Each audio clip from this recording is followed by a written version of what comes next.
Hey everybody, Todd here. Welcome back to Game Dev Breakdown. In honor of E3, which is currently not happening, today we're going to hear an appearance I did on the Dialog podcast with our friend Roger Reichert, formerly of the Gamerheads podcast. He's a nice guy who runs an awesome podcast, and he has been talking to people who are talking to other people who are affected by the COVID pandemic, anyone affected by displaced industry events, things like that. And we had a really good chat, so I wanted to share that here and encourage you guys to check out his work. Only other thing before I let you listen to that appearance is we have started a Discord server, and you can find a link to it at codewriteplay.com. We've shut down the Patreon community. We're continuing at Discord, totally free. Come one, come all. Tell us what you're working on and let us be your virtual coworkers, as it were. So that's it. Check out that link on CodeWritePlay. Check out codewriteplay.com. All the usual stuff, and I'll have more for you soon. Here's my chat with Roger. And welcome to another episode of the Dialog Tree podcast. My name is Roger Reichert, and tonight my guest is Todd Mitchell. He is the host of the Game Dev Breakdown podcast. He is a game developer and freelance writer and interviewer, and he also runs the site Code Write Play. Welcome to the show, Todd. Thank you. Thank you. So Todd, tell us a little bit about yourself.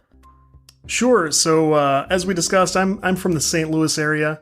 I've worked in software development for more than 15 years. My wife is a physician, and when our son was born, I went into indie development so I could care for our son and pursue my dreams of making games. And you know how that stuff goes. So, in the last 5 years or so, I've shipped a mobile game. I've collaborated with a local VR studio. Wow. I've worked in games journalism, and I got to start Code Write Play, my website, and Game Dev Breakdown.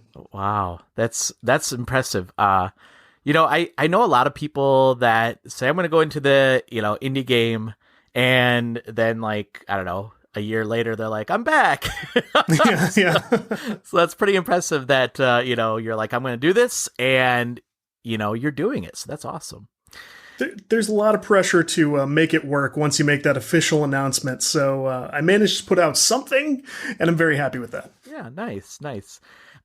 So I wanted to bring you on because we talked on Twitter about how COVID-19 has been affecting the game industry. And I know that through your site, you have interviewed some game developers. So I wanted to talk about that. So you had a chance to talk to some of the devs about the impact of COVID-19 and what it had on them.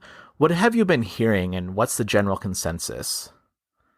So when it comes to the quarantine, the pandemic, everything that's been unfolding lately, I think a lot of us have made the same mistake, and that was we're indie developers. We get to do a lot of great things for ourselves, and so we kind of thought we were ready for this way of life. And so I came into this month going, hey, I'm going to, I'll help pull things together for some of my friends. I'll do some write-ups and I'll do a lot of things. And I think I made the same mistake. We all thought this is just business as usual for us. And this has really challenged everybody in a lot of unexpected ways. And I'm hearing that from everybody from AAA developers to solo indies to, just hobbyists who couldn't have less at stake. This has hit everybody pretty hard. Yeah. Do you think, and we'll kind of go into like the conferences and such that's been canceled, but do you think this is a harder hit on the indie studios, or do you think that they are more ready to adapt to these types of things? The reason I asked that question, because I've been so impressed with a lot of the small business owners in my area that have adapted quickly. And it shouldn't really shock me that much because of the fact that they, to be successful, you have to adapt and change in the environment that you're in. So I was wondering about the same thing with game devs. Do you think that the indie studios are having a easier time adapting to the change, or a more difficult time? It's a good question. I think there's an interesting difference between sort of the big teams and the small teams, pros and indies. A lot of people, like I have friends at Gearbox, for example, and, they're fresh off Borderlands 3 and onto DLC and things like this. And the challenge for them was, how do we do work tomorrow? How do we we've got to go home. We got to work from home. Hopefully we have a strong enough computer to work on professional visual effects or audio mastering and things. And those guys are trying to figure out what they're going to do right now. I think the indies are trying to figure out what they're going to do in 6 months when they're ready to launch their game, or in 2 months when they've got to find a publisher.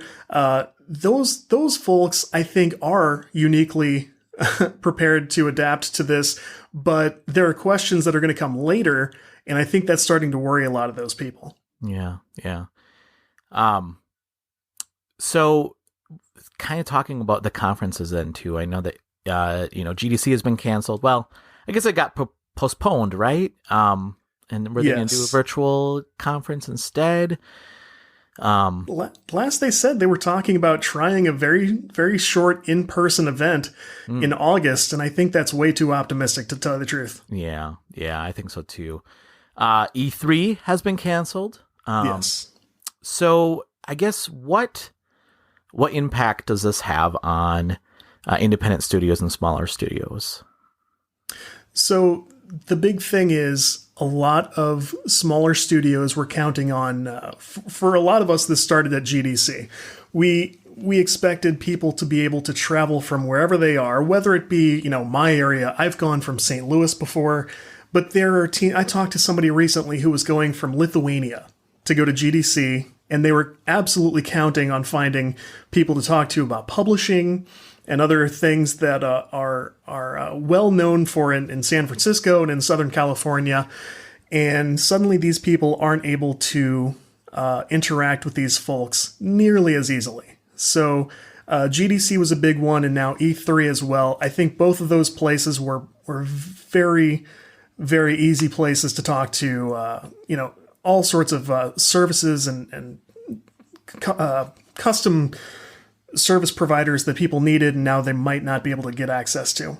Yeah. And I think, kind of going with that same question I had with how our studio's adapting to this, I get the sense that for, larger studios like AAA studios, probably the transition to working from home might be a little bit more difficult, but the cancellation of like E3s are probably not that, it's bad, but not as probably hard hitting as probably those indie studios that rely on E3 to get their name out to the press, to get the games out there so people can try. Is that correct? Do you think that's the same sentiment that you have? Yeah, for sure. If you're from a big studio, and this isn't really their fault, this is just the way that the industry has sort of evolved. These studios don't think too much of, it's time to go to GDC, it's time to go to E3. This is business the way we've always done it, and it's no problem. For indies, it's high risk and high reward. Hopefully, it's a long shot that they take, and if they can't do it, suddenly they may have travel expenses they can't get covered. This could make or break some studios.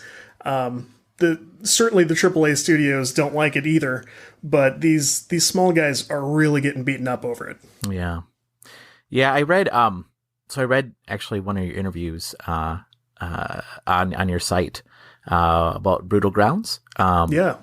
And listeners, you should go read the article because it's really good, and it talks about the challenges and really about how smaller studios really do use E3 and other events to connect with a lot of their fans and get their name out there. So I can imagine this is probably a really difficult time. That was an interesting one, because those guys have team members in LA. Yeah. And they just happened to be the first people who got back to me when I sent out some questions to some folks. But I found it interesting because half their team is in Canada, I think maybe Vancouver, something like that. But then the other half, the two brothers who founded the studio, are from LA. And once everybody was basically asked to shelter in place, now suddenly these guys have no longer any advantage, for being in the right place at the right time. Now it's as hard for them to talk to a publisher as it is for the folks from Lithuania. Yeah.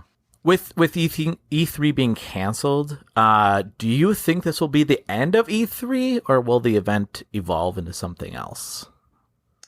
This is an interesting topic because I've never been to E3 personally, but We all know so many companies had these huge presences as we first got into all this.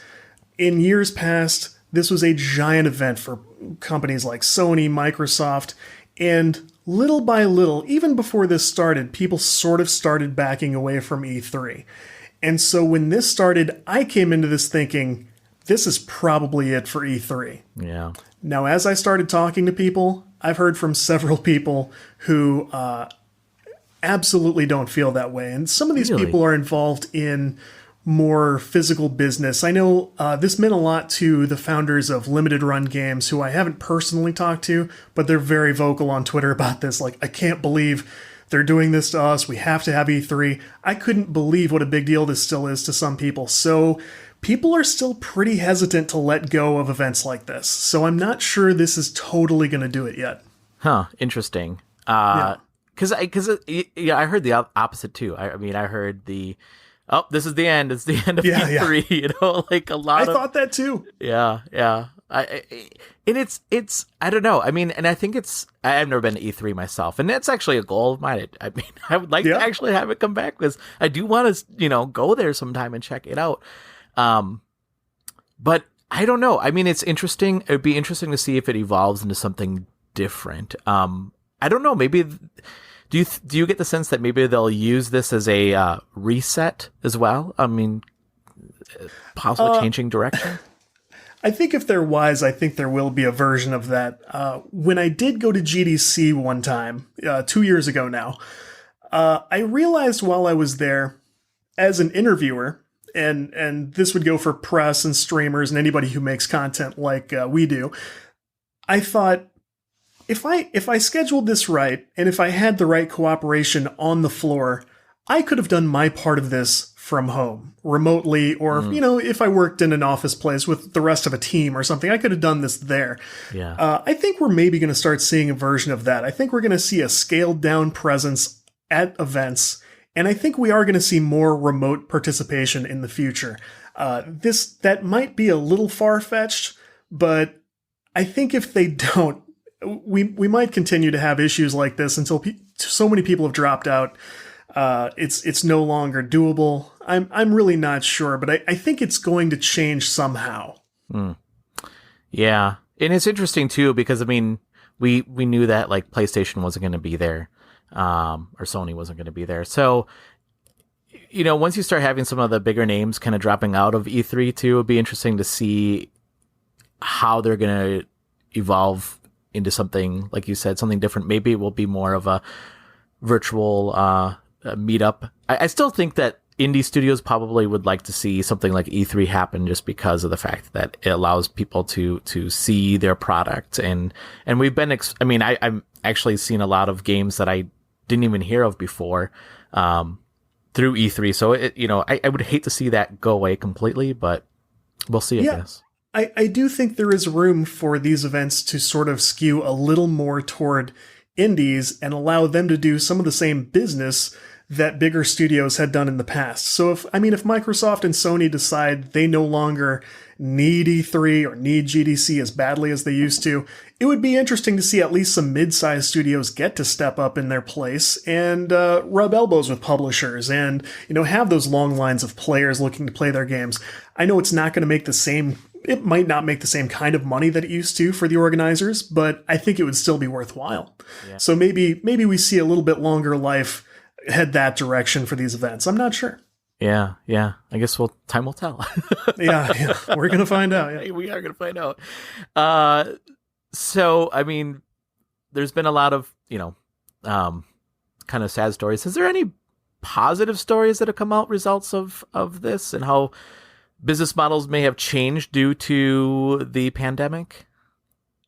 There really have. And I knew I had so much faith in the community. I knew if I took some time, spoke with some teams, and really dug in, I knew I would be able to find some stuff to bring back and go, but look at what's happening here. Look at the nice things.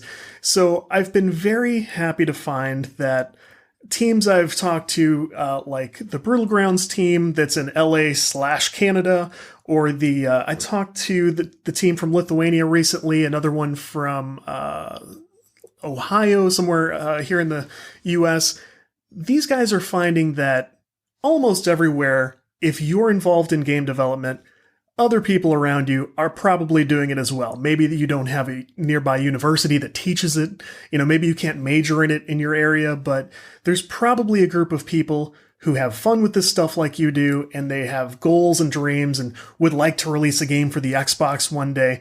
So these small communities they become tight-knit almost by accident. It's like a happy accident that all these people will get on a Facebook group or they'll have a Discord server. And these guys, at a time like this, they look out for each other.